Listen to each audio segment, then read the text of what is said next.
Chapter 1047. Edward felt very wronged.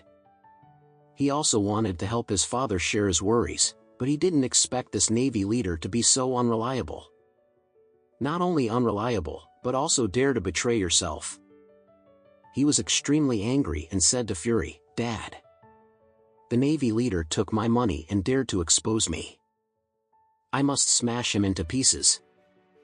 Fury said coldly, "You are really not ordinary stupid.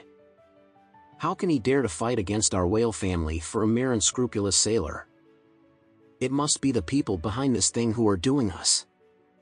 Edward hurriedly asked, "Dad, who do you think did this thing?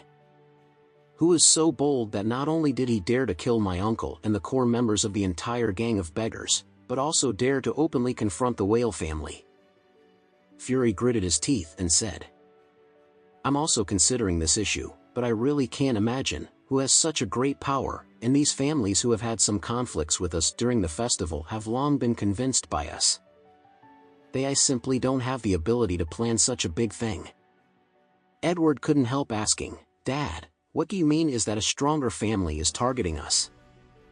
Fury sighed, "I can't figure it out now, but I suddenly felt that this matter might have something to do with Alex and Oris Hill." "Alex," Edward exclaimed, and said, "he shouldn't have such a great power." "It's possible to say that it's possible to be a local snake in Oris Hill, but how could he have such strength? Catch all the core members of the beggar gang? Even the whale family may not have such strength." Fury nodded and said, "What you said is indeed reasonable, but the reason why I judge this is because I just saw a message on the internet." Edward hurriedly asked, "What information?" Fury said with a black face, "You damn uncle, the batch of children he wanted to buy this time was stolen from the Oris Hill Welfare Institute." Speaking of this, Fury paused slightly, gritted his teeth and said, "I investigated the identity of this Alex before. He grew up in the Oris Hill Welfare Institute." "It turned out to be like this," Edward exclaimed, and said, "If you say that, the children who were stolen this time can be regarded as Alex's younger siblings."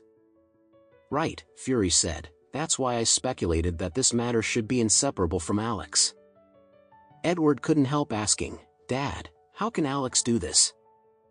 Even his backers in Oris Hill don't have such a strong ability. Even if the Adair family comes forward, they can't have such a strength."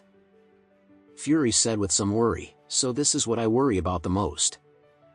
If the Adair family is his backer, then I am not afraid at all, but I am afraid of Adam Smith." Back in Oris Hill, Fury and his son were beaten out of Orem Grand by Adam Smith. At that time, both of them had their legs broken, and finally waited for the helicopter to arrive. Adam Smith didn't even allow the helicopter to land in the square in front of Orem Grand. It can be said that the whale father and son were not given any face. However, Adam Smith is a member of the Anderson family. Everyone knows this, so the whale family father and son dare not ask him to settle accounts. Fury now suspects that the person who has the ability to kill the entire gang of beggars in South Haven in a short time is Adam Smith. Hearing this judgment, Edward couldn't help but get nervous. He looked at Fury and blurted out and asked, "Dad, why does Adam Smith help that Alex? He himself is just the spokesperson of the Anderson family. It stands to reason that if it was his own decision, he would not be able to mobilize such a powerful force. There must be a lot of Anderson family relationships behind this incident. How dare he use Anderson family relationships for Alex? Could it be?" When Edward said this, his face had become extremely ugly.